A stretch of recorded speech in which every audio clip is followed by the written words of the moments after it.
start quickly with the round of introductions because we have a lot of content. We have a couple of special guests today, which is super cool. What they have to bring to the table. I'm super looking forward to talking with them about that. But before that, let's start with some introductions as usual. Jakub. So I'm Jakub. I'm the founder and evil mastermind behind Zeta Alpha, and I'm really excited with our guests today. So let's hear a little bit from them. Michele, you want to introduce yourself? Yeah, sure. I'm Michele, and I'm a freshly minted graduate from Sapienza, University of Rome. So actually, I'm not part of Sapienza anymore, and I'm joining here as an author of a project that I did at Meta AI. When I started, it was still called FAIR, on retrieval with language models. But I guess we are going to see more about that later on in the webinar. Mm-hmm. And right now I'm job hunting. So if any good company is willing to pay me a hefty paycheck and is listening, please feel free to drop me a line. Amazing. I might know one. Markus, do you want to go next? Yeah, sure. So hi, everyone. I'm Markus Schmitz. I work at Aleph Alpha currently. So we're a company that's, well, a startup that founded 2 years ago. We're also doing large language models. We're going to talk a bit about that later, I think. I did my PhD here in Germany. Was working at BMW at more in like the vision area. Now switched a lot to NLP. I'm mostly, working on enabling users to use our technology, but also doing some behind the scenes work, engineering and research. Cool, great. Have you on? So our also pretty usual guest, Rodrigo. Hi everyone, my name is Rodrigo. I'm a professor at University of Campinas. I did my PhD in search, deep learning, NLP, all these intersections. So, and also a consultant for Zeta Alpha. When Jakub told me about their mission, like trying to make more sense of all this, what is going on with the scientific document literature, I just decided to jump in right away. And that's one thing that I'm interested in trying to understand more about the literature and using machine learning models for that. Yeah. Thank you. And myself, I'm Sergi. I'm the AI community manager at Zeta Alpha. So that means that I try to stay up to date with what's happening in AI. I write a blog about my findings, and I try to communicate that and share usually with Jakub every month on these webinars. That said, shall we jump right into it? I think we have some news to cover first. Yeah, so this webinar is really part of our mission with Zeta Alpha. One is to build a platform to keep you informed, but the other is to have this webinar, and really it's kind of accompaniment to Sergi's excellent blog that you really should read. It's on our website. So let's dive right in with some industry news. So one of the sort of most debated pieces of news on social media in the industry was the fact that Anthropic, which is kind of the anti-pole of OpenAI, a bunch of people who left from OpenAI, attracted this super large investment, $580 million for a company which is pre-revenue. I think that's pretty outrageous.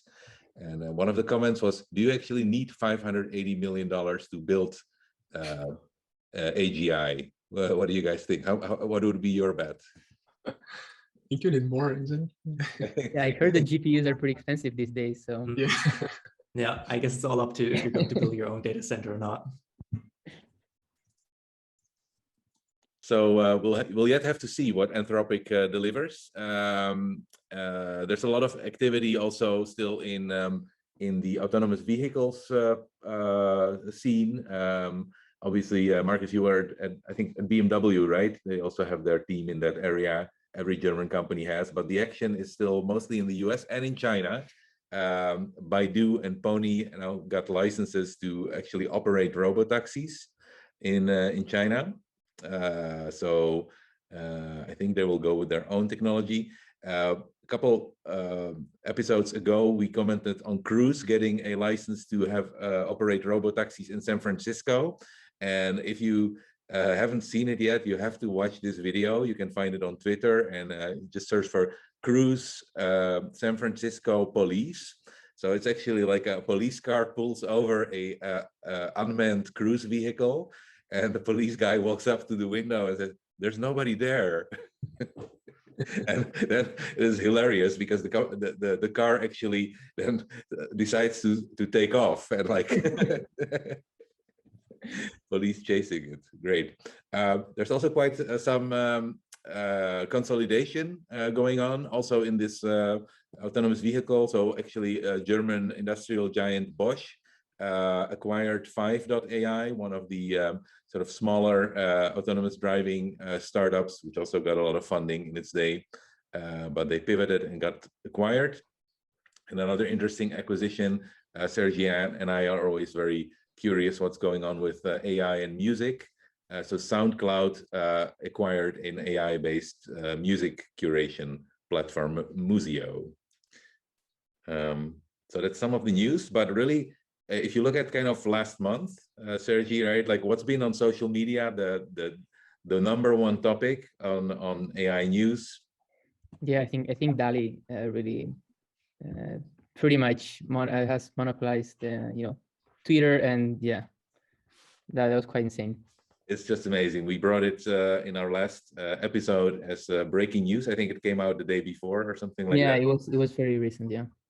And some of these images, I mean, these are some selection of our favorites. Medieval painting of the Wi-Fi not working. I think it's just outrageously good and really like mind-blowing. I think it's a fan favorite too. Yeah, that definitely is one of the best ones.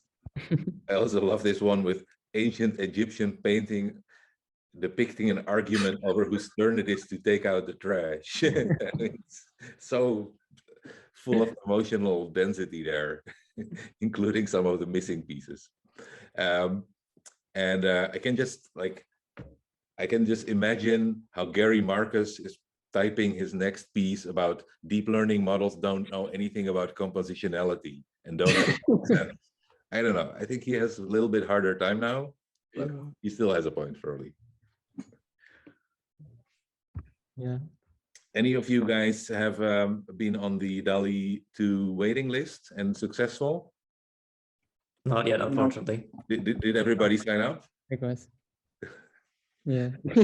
Absolutely, no news from them yet, but there is good hope. We all know that OpenAI is the antidote of open, but there's actually been some open source alternatives. So, Sergi, you found this lucidrains? Yeah, lucidrains is a guy who very often publishes public implementations of papers, and it was recently published this open implementation of DALL-E 2.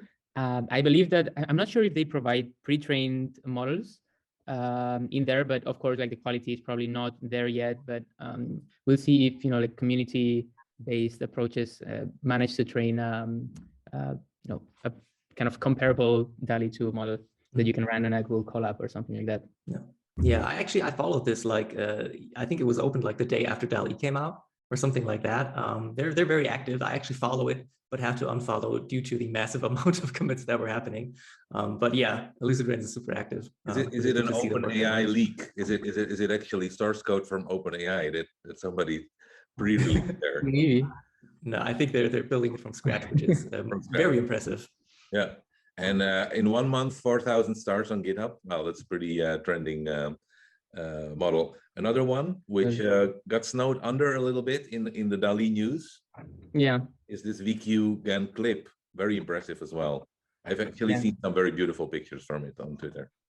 Do you have a slide about also the things that DALL-E doesn't get right? Like it was also very interesting on Twitter to see the things that it never managed to get right. Like for example, counting, or when you add too many things to the same prompt, basically at some point it starts forgetting things or mixing up things. And I think probably Gary Markus has a point about the compositionality thing. And well, maybe that's all just fake images planted by Gary Markus on Twitter to get us confused. That would be awesome. No, but it is true that, for instance, text, like that I saying in the chat, text is a very good example of something DALL-E 2 doesn't get right very often. Like it gets kind of, I saw this. Right? super interesting, which was like, it's very dreamlike in the sense that when people recall, have imagery in dreams and stuff, things seem like very realistic and concrete. But once you start to look at the details, like the spelling of a word, things start to break down. And that was kind of an interesting, fun analogy to think about how, like when you tell DALL-E to write some complex word, it will kind of get the characters right, but then some will be flipped and some in some strange way. Yeah. Just minor tweaks to the loss function, I think, are needed. We're almost there. But honestly, I see a parallel with the GPT models. Like if you look at GPT-3, the Da Vinci one on OpenAI, and you ask it to explain things, it gets confused. But then this newer version, it's almost right all the time. And I think it will just happen here for DALL-E. Like if you just increase the model by 10 times, maybe. Yeah, just 10 times, yeah. The latest GPT version actually also has a web lookup, right? It can look up some facts to kind of. There's one version, I think it was like Web GPT, right? That interacted with the search engine and then used that as a part of a prompt to have more factual accuracy. Oh, is that open via an API? I didn't know that. Sorry? Or I'm not sure which one they actually put in the Da Vinci API endpoint, but I'm not sure. Yeah. I think it changes over time as well. All right, so a lot of very large models. This is a noteworthy paper which came out also last month. It wasn't so much noteworthy for the science behind it, because it's kind of a paper that I would call greenwashing. But if you look at the author list, there are some like really big names there, like Jeff Dean and Urs Hölzle. I think Urs Hölzle is the engineering leader of the Google data centers, and a couple other notable people. And I love what our PDF reader gets out from the metadata inside the PDF. The internal working title is the revamped Happy CO2 paper. So that already tells you something. It's a kind of variation of a more serious paper, which they did a while ago. I was mainly shocked by this line here, that overall machine learning energy use is around 15% of Google's total energy use over the past 3 years. That's a lot. That's a lot of gigawatts. And interesting that how much of that is spent on training versus inference, right? Because their scale is so big, but also the training that they use is, I think it was 60-40, so a bit more on inference, but training was also still huge. 40% on training. Wow. Yeah. I think something like that. Yeah, I mean, it's an amazing number if you think that, all the YouTube videos go over their servers, right? So that has to be in there somewhere, not in that 50%, right? But I guess now with Mu0, it also counts into the inference and with compression, or at least in the future, it probably will. Yeah, it's definitely not going to go down very soon. They say we'll first plateau and then eventually it will shrink. But it's not the energy use that will shrink, it's the carbon footprint. And that's really where the greenwashing is a little bit. All of that is caused by Google running their data centers on eco-friendly green electricity. So they're actually, their electricity use total is skyrocketing. So I'm still amazed by the fact that our large models are so inefficient when you think that our head uses between 25 and 100 watts to do a lot of very smart things, or stupid things for that matter. If you're interested in a more sort of systematic take in Zeta Alpha, you can do this kind of comparative review of the field and find lots of good analyses on carbon footprint of machine learning models. So Flamingo. Well, we'll talk more about Flamingo in the paper section. What I thought was just hilarious is that in the Flamingo paper, which came out on 28th April, they actually used one of the examples generated by DALL-E 2, which came out 3 weeks before it, as figures and demo. So this is the knitted woolen monster, and it's able to do a pretty sensible dialogue about it. It's cherry-picked probably, but all right, and this is breaking news. So this week, that was on Monday, right? Yeah. No, Tuesday, I think. Tuesday. Yeah. So I'm a little bit surprised with anything which involves Meta AI using the word democracy, but that's just maybe they are actually very good at open sourcing stuff. I think. Absolutely, yeah. Among the big players, they're definitely the ones that are like publishing most openly their code for all their research. Yep. So this is the GPT-3 clone from Meta, which is open sourced. It's on GitHub. I think the super large one, the 175 billion parameter one, is not actually downloadable, right? You have to sign something like a responsible research use license or something. Yeah. Like that. But it's accessible for research, so I think that's great. The paper is also out, OPT. And yeah, it's not the most exciting paper, I thought. Sergi, what do you think?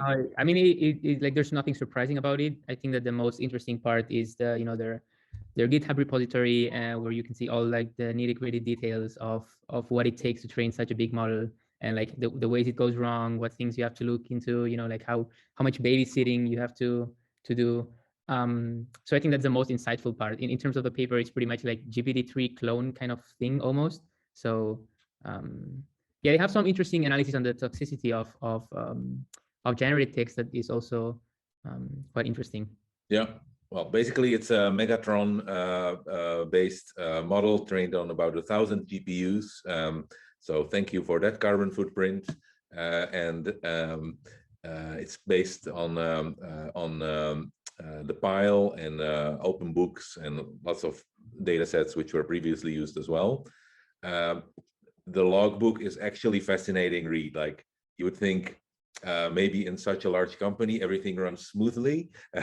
It's full of very nice anecdotes, like model crash in the middle of the night, everything disappeared, have to start from scratch again. So I think they kind of started training it somewhere in January and got it done end of March and then released it. So pretty nice to read. It's on GitHub, so kind of growing up in public. Yeah, this is one you mentioned. So there was a bit of a storm on Twitter around this. So actually, well, I guess that's the data set, right? More than anything. But if you measure, they do have a very nice disclosure in the paper about toxicity and safety and bias and all that. And it's actually quite significantly more toxic than either Da Vinci or Palm. So I don't know if that's such a great contribution to make that one open source. Maybe we should make the other ones open source. Yeah, just last week, this paper came out. I don't know if they have had a look at it, but there are actually some pretty good recipes for detoxifying language models. I'm curious, Markus, what do you guys do? Do you make an actual effort at Aleph Alpha to detoxify? Yeah, so we do a bit of work on that. So we also have a very large corpus that we're training on, and we do try to remove some stuff from there, but we don't do it excessively, right? So the idea is here that well, the models they do learn a lot on, well, as soon as you put in like chat or YouTube chat, that YouTube comments, that's a very dangerous place to source your data from. Don't do that. Yes, but most of it it's completely fine. And it's actually not that easy to do this without censoring some kind of stuff, right? So especially if you're working with like historic data, there's lots of stuff there that you don't want to kick out. And we have, I think we'll talk about that later, but our models are multilingual, right? So they know German, English, French, Spanish, Italian. And especially like in German literature, there's lots of stuff where, it's about Nazis and everything. And you don't want to filter that, right? It's a very important part of our history. So you don't want to get that out of the model, but, make it work with it responsibly. It's going to be a recurring topic, I think, in large language models. So this is a pretty nice recipe, this paper, of how you can use a corpus which is representative of toxicity to kind of move the model in the right direction during training. So a very nice piece of work. So if you're wondering, how do we know all this stuff that's coming out recently? Of course, it's because we are our own best users. With Zeta Alpha, we build tools, a platform. We think it's a smarter way to discover and organize knowledge for AI and data science teams. Basically, we get this stuff as recommendations, the relevant stuff. And in Zeta Alpha, you essentially find stuff that's interesting for you, that's around topics that you care about. You organize it into collections called tags. Then these collections start to power recommendations for you tailored to your interest, and you can kind of share and reuse that and make notes and everything in your team. So that's the short commercial pitch.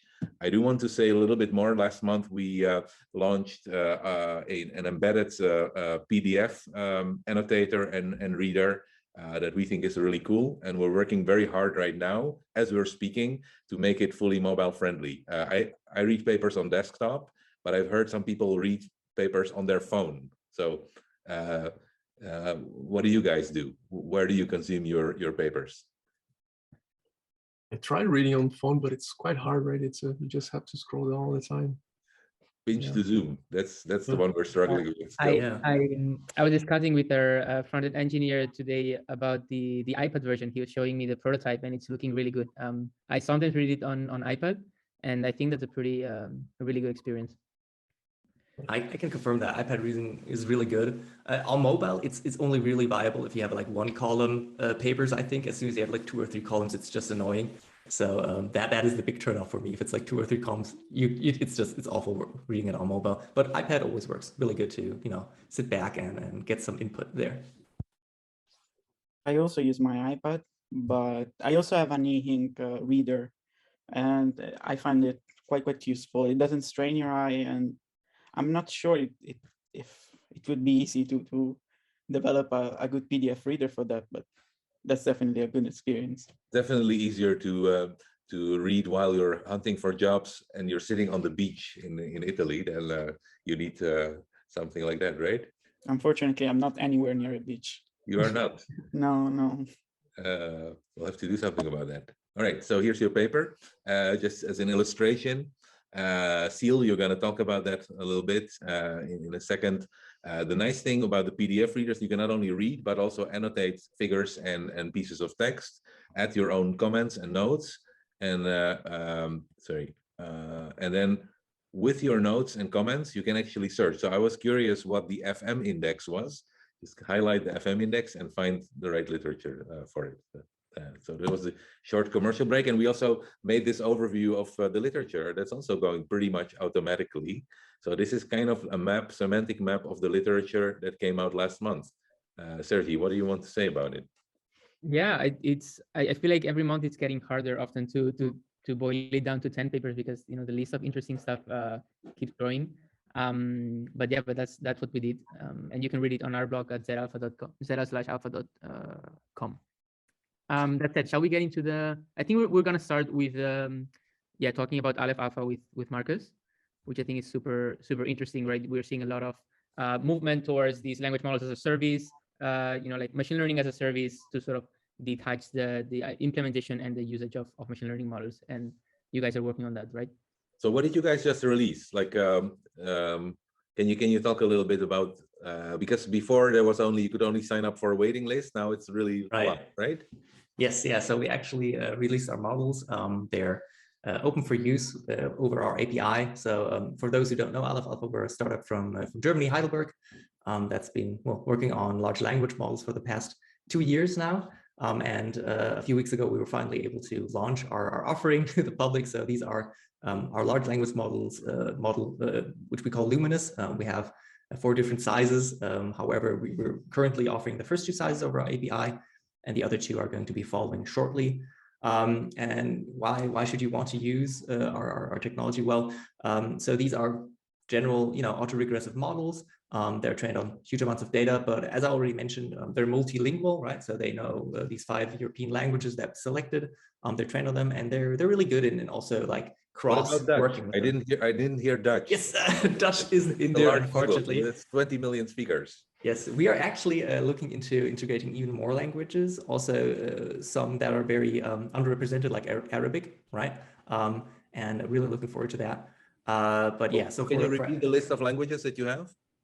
So that's we have English, we have German, we have French, Italian, and Spanish. Those are the 5 languages that Luminous can work in, and it's also very good in cross-working with these languages. So you put in something in Spanish, you ask a question in Italian, and it will answer in Italian, right? Or you have like a German text, you ask it something in English, and it will answer in English, referencing a translation of the German text. So we don't translate it, of course, in the model. It just does it by itself. It's really good with that. And what it also is we do have Magma, which is our multimodal, well, let's say, addition to Luminous. So we're going to talk about a lot about Flamingo, I think. And Magma is a very similar approach, which we actually also open sourced that half a year ago.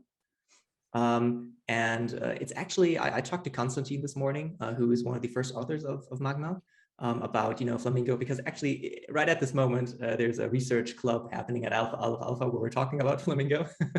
So I'm unfortunately missing that, but I'm in a much better, experience here in the call. So, but yeah, it's very similar to Magma actually. And in his words, he says he likes it a lot, and it's like a natural progress on in this way. So we're also looking into what they did and what we can use from that. Very cool.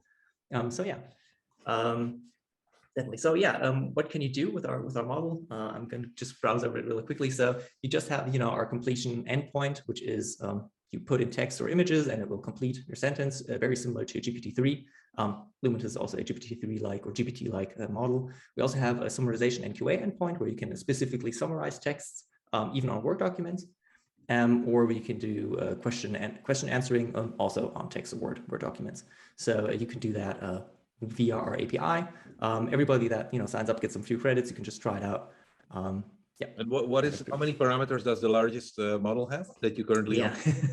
So we don't talk about parameters. I was forbidden of doing that. A lot, yes. like this much. Yes, no, but our largest current model, which is the extended, is still a bit smaller than Chinchilla, let's say. But the largest one, which will be available hopefully till end of the year, is going to be GPT-3 size, a bit larger probably. Right. Very cool. So that's what we're talking about. And actually what's really cool is with these different sizes, using them for different applications, right? So there's really simple tasks where you can use the smaller models, right, and just save some money there. And the larger ones where, it's going to have to work with lots of world knowledge. And for those, you can, use the big ones. Yeah, so that's pretty much that. I have a question. I don't know if you can also speak to that, but do you guys do any like post filtering to the output that the API produces? I'm asking, especially in terms of these, toxicity stuff. Like, do you have like words that are blacklisted or things that are these kind of things? How do you? No, this model is completely. It will return what the model returns, right? So we do not do any filtering. We do not do. I mean, I think there was like this kind of a bit of an uproar with GPT-3 where they were like handily, improving certain prompts that they got, right? We're not doing any of that. So whatever you put in is directly sent to the model.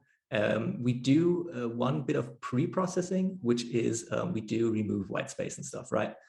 So this is a bit of a help for first-time users, right? So there's stuff like trailing white spaces, trailing line breaks, which these models don't work well with. We remove those, but you can disable that, of course. We do have a Python client which you can use, but you can also just go to our website and try it out.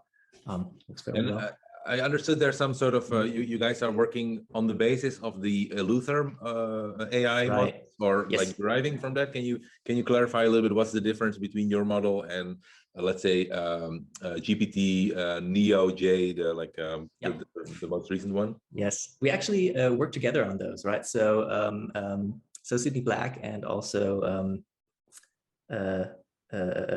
Connor we're working with Aleph Alpha on these models, right? So we developed them together, and then we kind of split Luminous off from our work together and try to improve on them, get some more new insights on, or the newest findings into there, and also working a lot on our data set, right, for the multimodality and the multilinguality. So that's kind of where we differ. But for example, GPT-J was developed by Aleph Alpha and Luther AI together, right? So that's where our roots are. Cool. So it's very close together.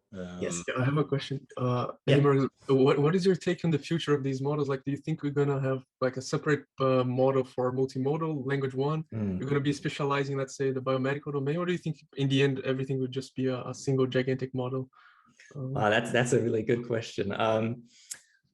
Like from what I'm seeing, I think it's still going to be a few years before we have models that are so performant that they can tackle like super complex things without being specialized on them, right? So with our language models here, but you can also see the same with the GPT-3.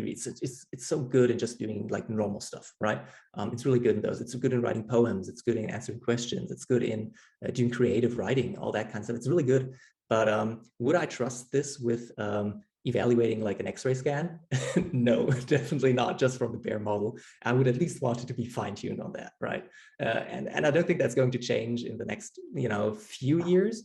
But after that, I do think it is possible. I mean, we saw with Palm, which was, really good in doing lots of tasks, also with the reasoning. That's going in the right direction, but I mean, it's a gigantic model, right? It also really depends on the application, right? Like with DALL, when you're just like creating stuff, if it looks good, it looks good. Yeah. If you're doing some classification or like question answering, and even like 95% is not good enough, right? Because what if you're wrong with those 5%? Yeah.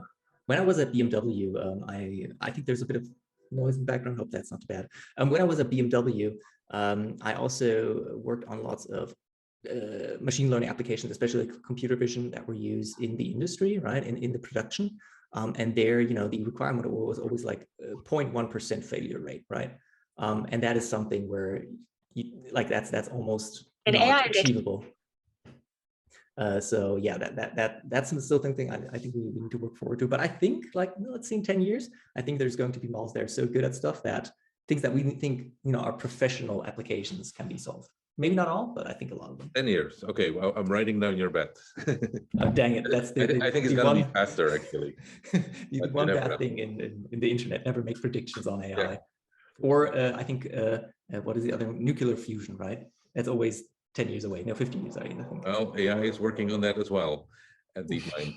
So these examples that we see here, they're from Magma, right? They're the multimodal stuff. Yes. Yeah. Yeah, so you can just check it out. It does some cool stuff on images, and it's pretty good. So you can also use it on your smartphone with the over our website. I would just recommend trying it out. It's kind of cool. Yeah, very cool, and nice that you guys published also a paper about it. So I think when I was going through it, it's actually very similar to Flamingo, except that you guys use this transformer adapter architecture, right? Where you kind of plug in these specialized modules into a frozen model. Is that correct? Right. Yeah, so Flamingo uses also a frozen model, but they use cross attention, right? And yeah, we use these adapter blocks, and the cross attention, I talked to Konstantin, is going to work better, very reliably, I think. So we're also looking forward to adapting something from Flamingo. But yeah, we open source this. Actually, I do know that this did cause some sleepless nights, right? We're a small company. Open sourcing your IP is always, a big deal. But I think we're happy we did it. And, I think this is a way going forward that we'll use a lot. Multimodality, if you talk about AGI, right? I think, using all kinds of senses like we humans do is definitely something that is necessary. So I think it's great that you guys open source it. And one more question I had about Magma is, can you also input multiple images? Yeah, you can definitely input multiple images. We do have some cap on the prompt size, you could say, but you can just test that out and I'll tell you if it's too large. So yeah, but you can input multiple images. They're not huge, so you can see here they're also squared out. But you can fit quite a few in there. Not as much as Flamingo though, right? With its 32 shot, that's not something that's going to happen here. But you can put multiple in there, and you also do few shot learning with images.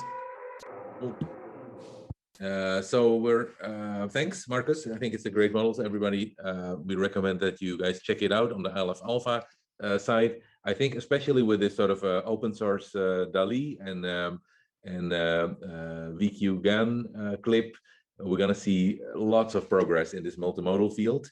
One of the things that's going to be driving that, I think, we mentioned it already last month, is a new 5 billion image text pairs data set published by Lion. We tried to get Romain also on the show here, but no success yet. We hope to do an interview soon. Very cool data set. It's pretty big, right? Yeah, it's 240 terabytes. So don't download it in your laptop. Yeah, make sure to have a big data set before. Amazing resource. Another data set that we wanted to shout out is from Amazon. Massive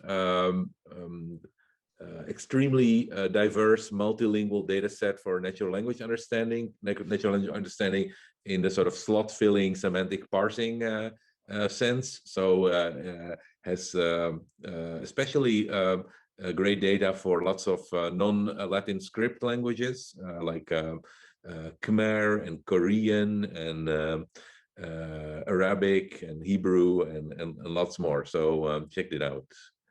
And a third data set which we wanted to highlight, you see that we're talking more and more about data availability rather than model and algorithm availability. Interesting data set, kind of in the state of mind of Gary Marcus and compositionality and kind of the critique of the current models. So there's this new data set that came out a few weeks ago called Winoground, which is, Sergi, like Winoground, yeah. Or language and vision, right? Yeah, it's like a vision language tasks which require some kind of world knowledge or common sense reasoning like this. Yeah, it's like the analog of the Winoground schema for images and text. Yeah, so you have these examples like the truck is on fire, or it's a fire truck, and then the model, the data set is essentially you have to make that classification, which image is which. And to spoil the reading of the paper a little bit, all of the evaluated models perform barely above chance. So, okay, it's not that great. But to be honest, all of the models that have been evaluated are kind of a bit older generation models, like a one-year-old type of models, and it has not been evaluated for sort of the most recent. I think Flamingo could do pretty well on this data set, or DALL derivatives. We'll see how long it takes for this benchmark to saturate. What is your bet? I think faster than radiology images. I don't know. And I don't know. Right. So let's dive into papers. So yeah, let's start with this paper. Honestly, it was one of the from Michele. I'm super happy that you're here because this paper is one of my favorites from this month. So up until like a couple months ago, I felt like neural retrieval, at least in my mind, was synonymous with either with nearest neighbor search or with something about re-rankers and like cross-encoding documents and queries and that kind of stuff. And I feel like then the differentiable search index paper, which we covered before, came out, which kind of through that concept, like broke with that perception. And your paper, I feel, is kind of very much in that same sort of spirit, and I really like it because it breaks this conception of how you can do retrieval with neural networks. That said, can you give us like a summary of what you guys do with this paper? Okay, so this paper is basically all about decoding with encoder decoders. So we do retrieval by messing with beam search basically, and using this separate index data structure, the FM index, which is something that we took from bioinformatics basically, to do constraint decoding. If you have read like the genre paper in which they use constraint decoding to do entity linking, the idea is quite similar, but our data structure is much more flexible than a prefix tree. So basically you can constrain decoding to any substring in a very big corpus. And this is also very, very cheap on the side of memory, because this data structure is basically a self-index, so you can reconstruct the original text, which is smaller than the text in stored as plain text. So it's very nifty. So, and you can constrain the generation so that you can find back the generated n-grams in the corpus, and you're guaranteed that what you generate is in the corpus. So this could potentially have other implications on. So basically the model does retrieval by you input a query, and then it starts to generate a document ID. And this document ID happens to be this sort of n-gram data structure that's expressed in this FM index. If you are thinking about it in terms of what the differentiable search index guys did, we can think of n-grams in a document as their own identifiers. If you have a large enough n-gram, it will identify just one document, okay? If you're generating multiple identifiers, you can kind of merge the evidence so that you can restrict your retrieval, or you can do a better job with ranking so that you can. You typically generate multiple, right? I think you generate like 10 per query or something like that, right? It's actually not constrained by the size of the beam, because we actually keep every hypothesis that has been considered during search. So we are not just considering, I don't know, n-grams of size 10, but also of size 9 and. Yeah, but for a given query, you generate multiple n-grams, right? Yeah, exactly. Yeah. And we then find all of those n-grams in the corpus, provided that they are scored above 0, because we also use the probability according to the FM index. You can basically use the FM index as an unconditional language model, because you have frequencies and you can normalize over them, getting probabilities for n-grams. And we score above 0 the n-grams that are given a probability according to the model that is higher than what you get unconditionally. So that things that are very likely unconditionally, like articles or very meaningful strings, are not like scored very high. So I have to confess, I did some searching on Google about what an FM index is, but I feel like I actually don't really understand it. So it's super cool, Sergi. Just believe it. It's like it's a blast from the past. Is there a way you can sort of give a very solid, I don't know, like an overview or like a solid intuition of how exactly this FM indexing works? Okay, it's basically a suffix array. So you have all rotations of a text. So imagine you have a string like ABC. The FM index is the square matrix that stores ABC, BCA, CAB, etc. Like strings starting from different places, basically. Exactly, all possible rotations. But you only need to store explicitly just the last column and the first. The other thing is not meaningful. And also, since the first column is just there is a sort, so you have basically all characters, runs of characters. So I have, I don't know, 3A, 5B, and this means that basically you only need to store character counts to use it. It's kind of a data structure that is more easily compressible. Is that? Yep, it's both columns are easily compressible. And what you do is basically going back and forth between the first and the last columns, and selecting a range of rows. And for each rows corresponds to exactly one occurrence in the corpus. And by going back and forth, you can basically look up whether the n-gram exists in constant time, right? Yeah. Actually, it's proportional to the size of the pattern, but since we don't consider like n-grams that are longer than 10, you can consider it constant, I guess. Yeah, and I think you also wrote that it's very memory efficient, right? Also. Yep, it is. Some people pointed out on Twitter that actually, if you take more well optimized like implementation of BM25 is smaller. That's true, but you also have to take into account the fact that BM25 needs to store the text explicitly beside the index itself. I guess the only bad thing about this is that the current implementation forces you to keep the index completely in memory, while with good implementations of BM25, you can kind of stream from the disk. But probably there is a way to engineer this so that we don't have that weakness anymore. I do still feel like there's always going to be an angle where BM25 is better than what you're proposing. That's probably yeah, sure. For example, the fact that BM25 is unsupervised, while in our case we need supervision.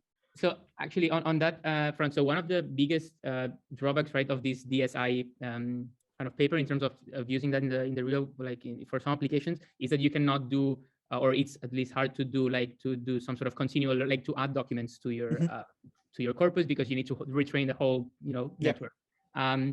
Is that something that your solution solves, in the sense that you can sort of add documents without the need to retrain the whole language model just by updating this index or doing some sort of thing like this? Or okay, we don't have any experiments on this. In principle, you can do it because the model is completely decoupled from the index, and constraint decoding depends on the index.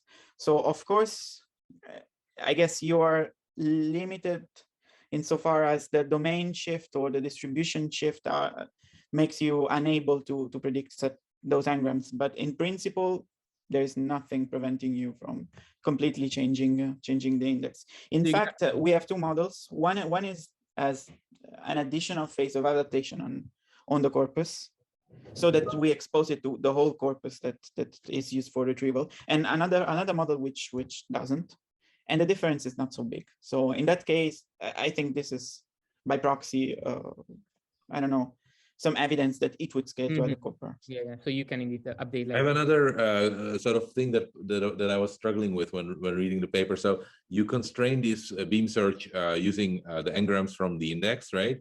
But how does that work with, like, I mean, the advantage of dense retrieval is that you can basically bridge this lexical gap, right? Your documents don't have to have the same words as your query.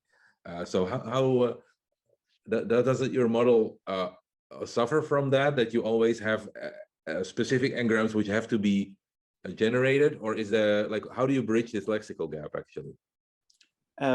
You bridge it insofar as you're able to generate multiple keys which cover all the possible paraphrases of the kind of information that you're looking for in the corpus. So I don't know if you're looking for can you predict earthquakes? Okay. And you generate n-grams like seismology or stuff like that, which is not in the query.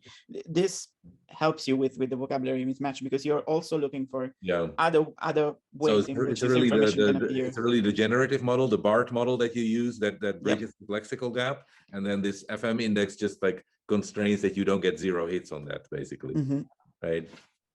Okay, that makes sense. Rodrigo has a question. Yeah, and I find the work super interesting, Michele, because it's related to also the memorization of a collection of text, and as well as replace entirely the retrieval pipeline. What do you think would be the future of this? Like, currently we always have this list of ranked documents that it brings back to a search engine, but do you think that we could use this to, I don't know, do this correlation between documents so that we're not obliged to output to the user ranked list, or because now we are free to create the document the way we want, right? And they always have a corresponding document, because at least a corresponding sentence, because of your FM index. How do you see this?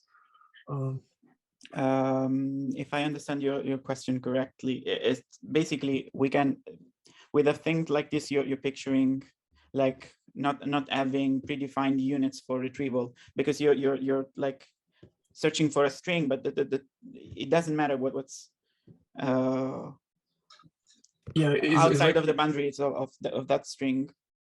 It seems like a constrained decoding, but it's not constrained decoding based on only one supporting document. You could have your entire collection as your supporting documents. And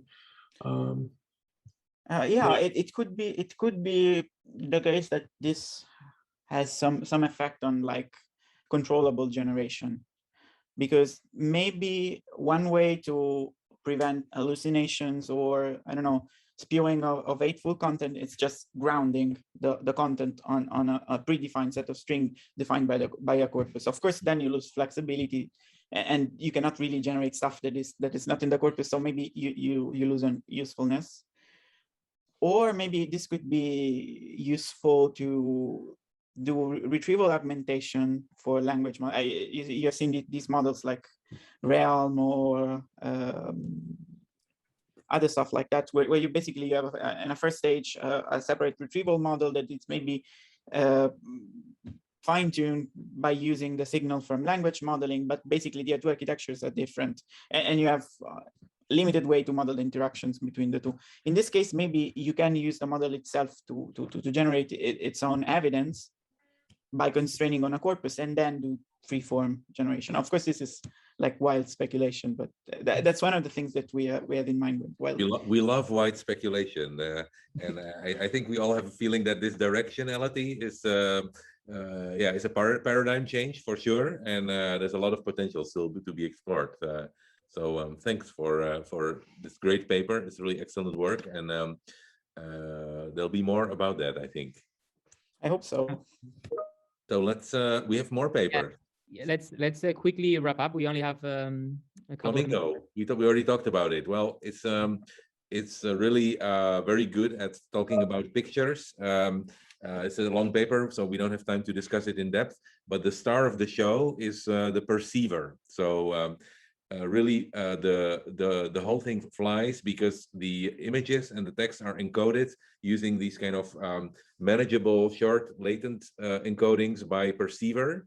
And then that plays kind of a similar role to what Markus was showing earlier with the adapter model in transformers. It's plugged in and works really well. It's a much larger model, of course. So check out the paper for all the details.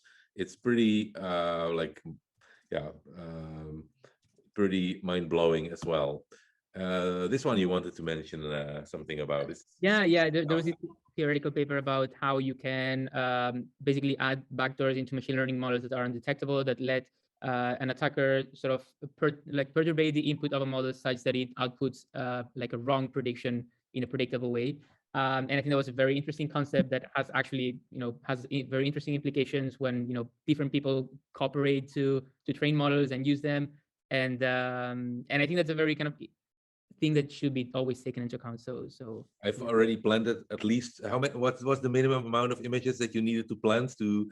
I think it was like 300 with 300 images. You could do you could misclassify clip images. Right. So I just wanted to disclose that I have already planted 300 images in the Lion training data set, which is my hat, and then Elon Musk as a caption. So I'll give that a try for the future surveillance state.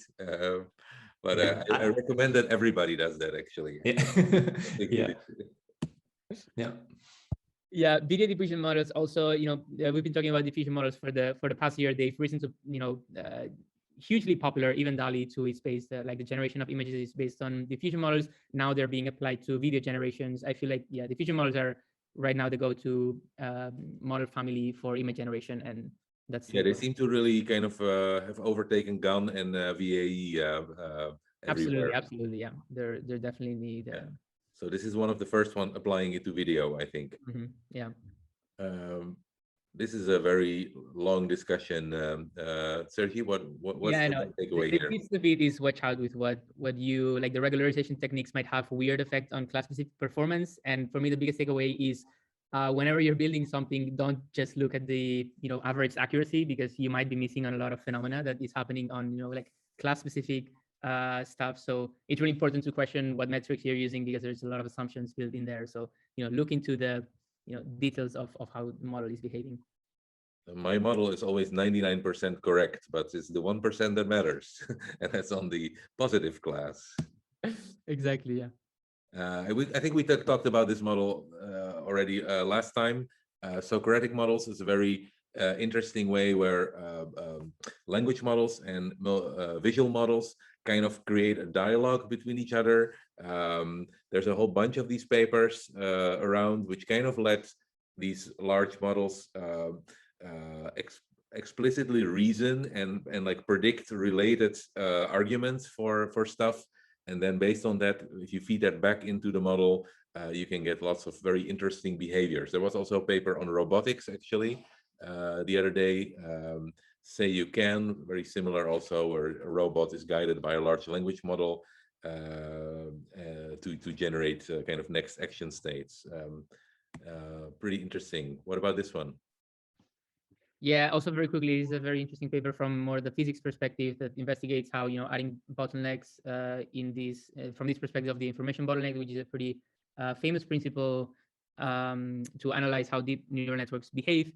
So that allows models to more quickly, more efficiently learn the sort of sparse interactions of how data correlates, basically. So for instance, basically kind of uncovering causality from complex systems, causal relationships instead of correlations. I think we'll skip this one. It's from the big science workshops. They're still training, so this is the logbook from training the big science model, but not done yet. We'll cover it when it's released. And the last one is this. And the last one, it's about it's just really cool and random paper that basically does data fusion between two modalities, which is some satellite imagery, like optical imagery, and then some sparse concrete measurements of height to fuse that data to develop a probabilistic model of pretty much how tall every tree is all around the world. And this is especially a salient measure for determining things like in a lot of like environmental things that relate to carbon, like how much biomass is in the earth, like long-term predictions on climate and ecosystems, and it's super interesting application of deep learning. Yeah, I think if you want to read papers about AI and carbon footprint and ecology, I think I would recommend to read this paper and not the Google one, because I think Google is reducing the canopy height of Earth probably a little bit. I don't know. All right, so that's it. It's a wrap, and we're at time. Last weeks we spent at ICLR. I just wanted to show you how much Google is towering over all the other the other affiliations at ICLR in AI. We did this count. They had about 135 papers, including DeepMind.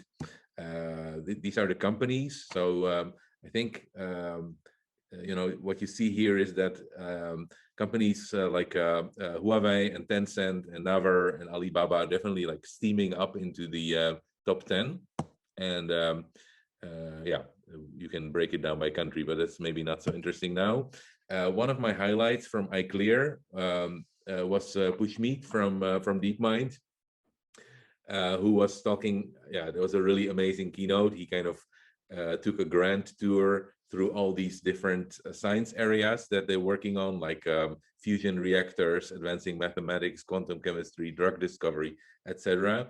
And kind of the takeaway was, well, maybe the whole of science discovery will be dominated by those that master AI. And I think it's going to be DeepMind. I don't know.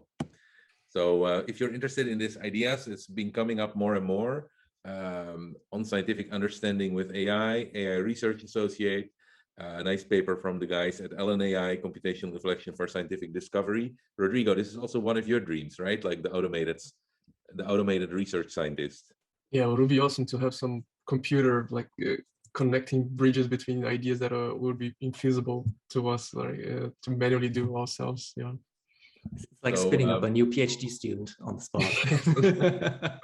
Just making every PhD student produce such good papers as some of them that we had on the show today. How would that be? Or maybe replacing the advisors, right? They're more useful. Well, so we'll leave it at that. And we just want to bring your attention to the fact that maybe, okay, we're not automating scientific discovery, but we have a pretty nice platform, the Zeta Alpha tool for making your research more efficient, at least. And check out the new PDF reader that we briefly showed. Closing off, our next session is on 10th of June. And in that time will be beyond ACL. So ACL is in Dublin in end of May. So any of you guys going there? I heard the hotels are completely booked out. Unfortunately.